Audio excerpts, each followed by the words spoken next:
Ela estava naquele momento da vida em que tudo parecia aberto. Juventude, beleza, profissão definida, independência. Advogada, respeitada no que fazia, com um futuro previsível aos olhos de quem observa de fora. Era o tipo de mulher que, segundo a lógica comum, poderia escolher conforto imediato. Alguém já estabelecido, alguém com dinheiro, alguém que resolvesse a vida. Mas ela escolheu diferente. Não foi uma escolha impulsiva, nem romântica no sentido ingênuo. Foi uma escolha consciente, silenciosa, quase invisível para quem olha apenas a superfície. Ela escolheu um homem simples, não simples porque era pouco, simples porque não precisava de muito. Ele tinha um pequeno lava-jato montado na garagem da própria casa. Nada sofisticado. Uma mangueira, uma lavadora de alta pressão, alguns produtos básicos, panos bem cuidados e muito zelo pelo serviço. Acordava cedo, abria o portão, lavava carro por carro, um de cada vez. Fechava no fim do dia com o corpo cansado e a mente tranquila.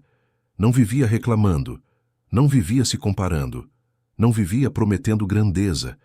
Ele não sonhava em ser milionário, sonhava em viver bem. E foi isso que ela enxergou. Enquanto muitos homens tentavam impressioná-la com discursos, status ou planos grandiosos demais para quem ainda não tinha chão, ele oferecia algo raro: coerência entre quem era e como vivia. Ela não escolheu o homem pelo que ele tinha, escolheu pelo que ele era. E essa decisão, que não rendia elogios, não causava inveja, não chamava atenção, foi o primeiro tijolo de uma construção que ninguém ali, naquele começo, conseguia imaginar. O lava-jato funcionava todos os dias, sem placa chamativa, sem promoção agressiva, sem redes sociais. Quem chegava ali geralmente vinha por indicação. Um vizinho que lavou o carro uma vez e voltou.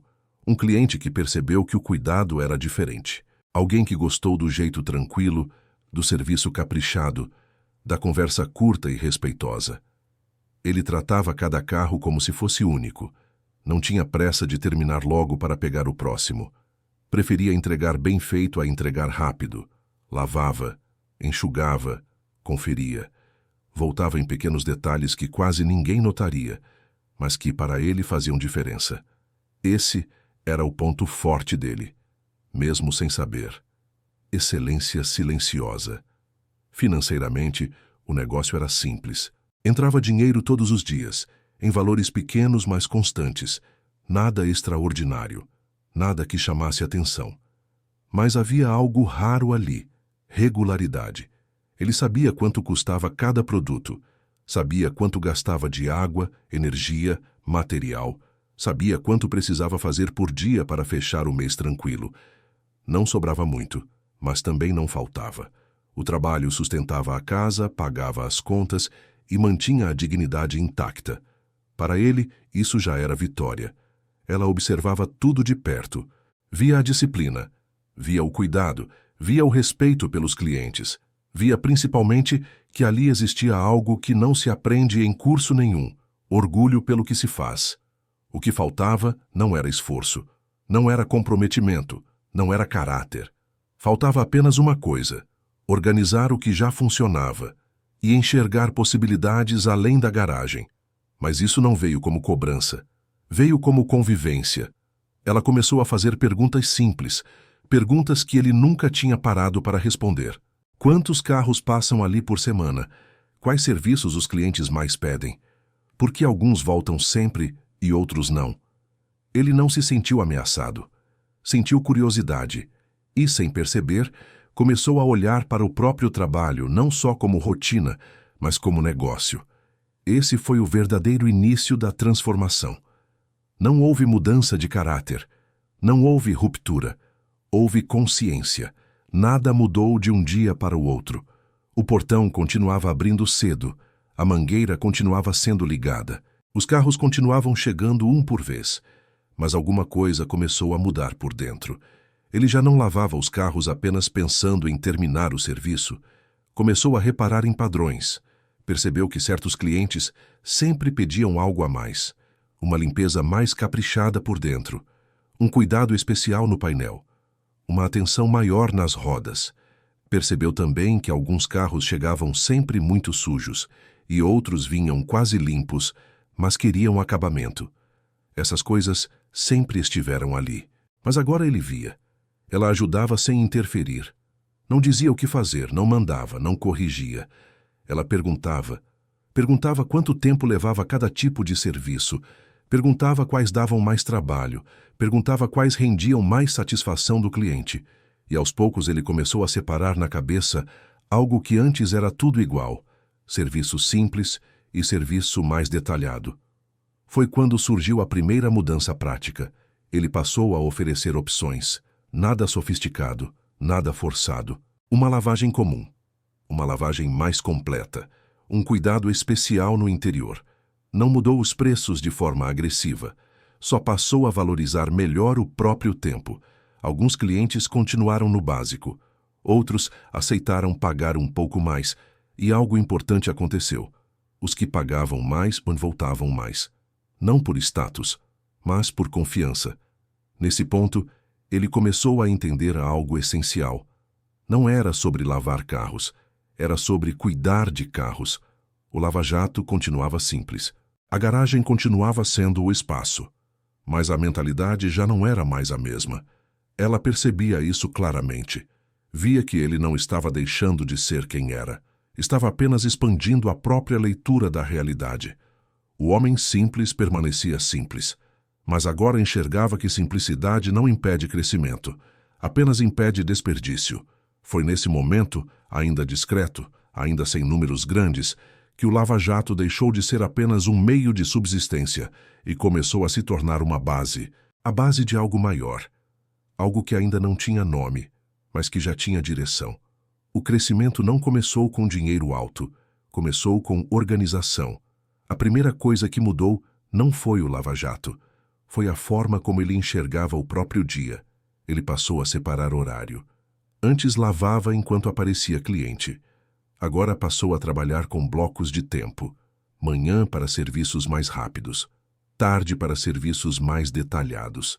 Nada rígido, mas intencional. Ela ajudou nisso, sem transformar a rotina em algo engessado. Ajudou ele a entender que organização não é burocracia. É clareza. Depois veio a padronização. Ele percebeu que fazia tudo no feeling. Sempre deu certo, mas agora isso virava limite. Então começou a definir padrões simples. Ordem de lavagem, produtos certos, para cada parte tempo médio por tipo de serviço, acabamento mínimo, aceitável, antes de entregar o carro, nada escrito em papel bonito. Tudo anotado, rabiscado, testado no dia a dia. Isso fez duas coisas acontecerem ao mesmo tempo. Primeiro, o serviço ficou mais consistente. Segundo, o cansaço diminuiu. Porque quando você sabe exatamente o que fazer, gasta menos energia decidindo. Com isso, surgiu espaço para pensar em melhoria. O primeiro investimento não foi grande, foi estratégico. Ele percebeu que alguns carros saíam bons, mas poderiam sair melhores com menos esforço. Comprou produtos um pouco mais profissionais, não os mais caros. Os que entregavam mais resultado com menos retrabalho. Depois veio um equipamento simples, mas eficiente. Algo que reduzia tempo e aumentava acabamento. Cada compra era pensada assim: isso vai me fazer ganhar mais ou só vai me dar status? Se não tivesse retorno claro, não entrava. Nesse período, ela ajudava principalmente com decisão. Não mandava comprar. Perguntava: isso aumenta a qualidade? Isso aumenta a capacidade? Isso reduz desgaste? Se a resposta fosse sim para pelo menos 2 pontos, o investimento fazia sentido. O boca a boca começou a mudar de tom. Antes era: lava bem. Agora era: o cara cuida do carro. E isso muda tudo. Ele passou a receber clientes que não queriam só lavar, queriam preservar, valorizar, manter. Sem perceber, ele estava entrando em outro mercado, ainda pequeno, ainda simples, mas diferente. O lava-jato de garagem continuava sendo o mesmo endereço. Mas o serviço já não era mais o mesmo negócio. E foi nesse ponto que surgiu a ideia que mudaria tudo. Se as pessoas confiam nele para cuidar, por que não cuidar melhor ainda?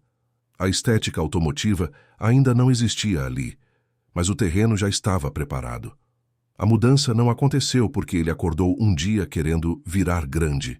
Aconteceu porque o próprio trabalho começou a pedir mais. Alguns clientes passaram a perguntar coisas diferentes. Não era mais só lavagem. Perguntavam sobre tirar riscos leves, sobre revitalizar plástico, sobre deixar o carro com cara de novo. No começo, ele recusava, não por incapacidade, mas por honestidade. Não fazia o que ainda não dominava. Foi aí que ela entrou com uma visão simples, mas decisiva. Não era preciso mudar tudo de uma vez. Era preciso expandir com critério.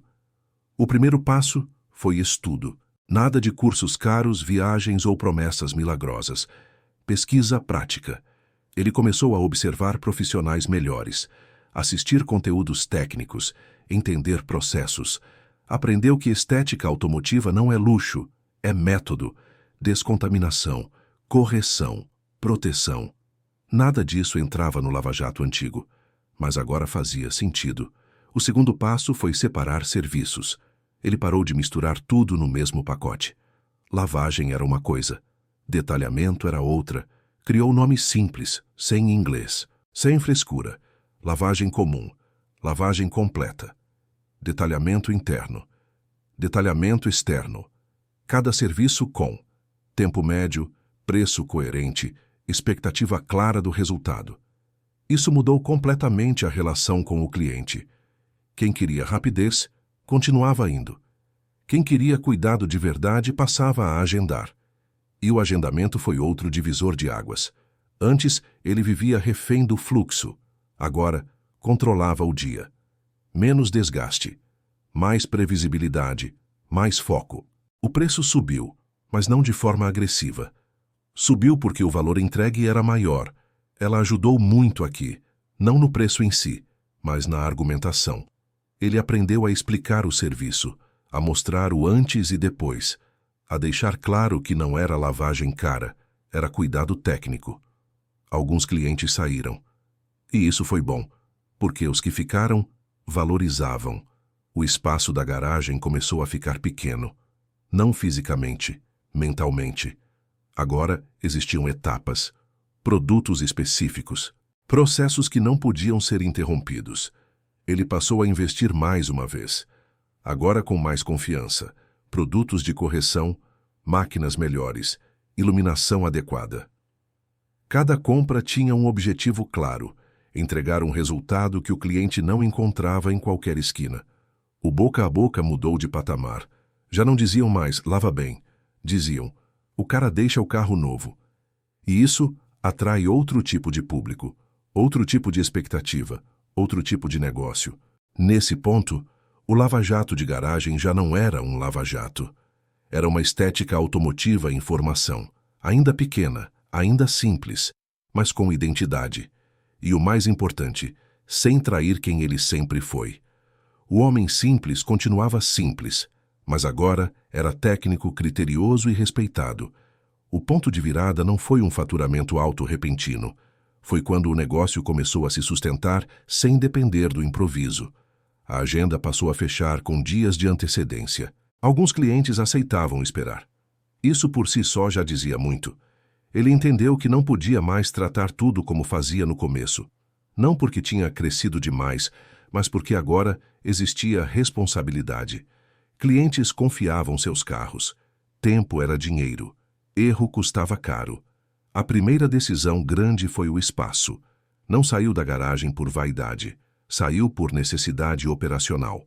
O detalhamento exigia ambiente controlado, iluminação correta, organização de produtos, separação de etapas. O novo espaço não era grande, mas era adequado.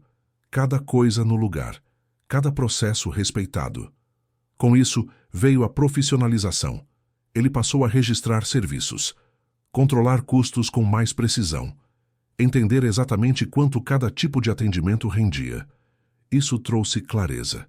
Alguns serviços, apesar de bonitos, não compensavam. Outros, menos chamativos, sustentavam o negócio. Ele aprendeu a priorizar o que trazia resultado, sem trair o padrão de qualidade. O ticket médio subiu de forma natural, não porque ele quis cobrar mais, mas porque o serviço agora valia mais. Ela seguia sendo parte essencial, ajudava na leitura estratégica, no posicionamento, na tomada de decisão, nunca à frente dele, sempre ao lado. Com o tempo surgiu a necessidade de ajuda, mais um par de mãos, depois outro. Ele não contratou rápido, testou, observou, treinou, sabia que a reputação do negócio estava ligada à forma como o serviço era feito e não abria mão disso. A estética automotiva começou a ser reconhecida na região, não por marketing agressivo, mas por consistência. Clientes vinham de longe, indicavam, voltavam. O faturamento cresceu, a estabilidade chegou, não houve ostentação, houve paz, contas em dia, reserva financeira, planejamento. O homem simples agora tinha um negócio sólido, respeitado, lucrativo. E ela, que lá atrás poderia ter escolhido facilidade, olhava para tudo aquilo com a certeza silenciosa de quem fez a escolha certa. Não escolheu riqueza pronta, escolheu construção. E juntos construíram algo que duraria. A história deles nunca foi sobre dinheiro rápido, nunca foi sobre status, nunca foi sobre atalhos, foi sobre escolha. Ela poderia ter escolhido facilidade, poderia ter escolhido conforto imediato, poderia ter escolhido alguém que já estivesse pronto, mas escolheu caráter, escolheu simplicidade, escolheu construção. E ele nunca tentou ser algo que não era, nunca precisou mudar quem era para crescer. O que mudou foi a visão. O cuidado virou método, o método virou negócio, o negócio virou estabilidade. O lava-jato de garagem não virou uma estética automotiva de sucesso por sorte. Virou porque houve disciplina, houve critério, houve respeito pelo processo. Essa história ensina algo que muita gente ignora hoje. Prosperidade não nasce do excesso, nasce da coerência. Quando caráter, trabalho e visão caminham juntos, o crescimento deixa de ser um risco e passa a ser consequência. Ela enxergou isso antes de todo mundo. Ele honrou isso todos os dias. E o império que eles construíram não foi feito de luxo exagerado, mas de algo muito mais raro, base sólida. Se essa história fez sentido para você, é porque prosperidade não começa no dinheiro. Começa nas escolhas que a gente faz quando ninguém está olhando. Aqui, a gente não vende atalhos. A gente mostra caminhos possíveis. Se inscreve no canal porque todo dia tem uma nova história realista sobre construção, caráter e prosperidade.